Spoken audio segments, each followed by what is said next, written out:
गए ना औकात पे। प्लीज प्लीज प्लीज आजा चल।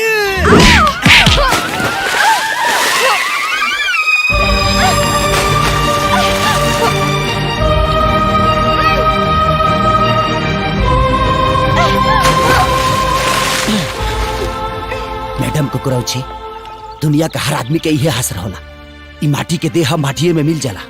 और एक बार फिर कहता कि ठंडा जा त हमार गरमा जाए। का देखो तारू लो, देसी शैम्पू लगोले बड़ी, ले जाके झामा से रगड़ रगड़ के इनका नहरी में नहवा दसा, ताकि इनकर सगरी गुस्सा और गुरूर हमेशा खातिर धोआ जाए।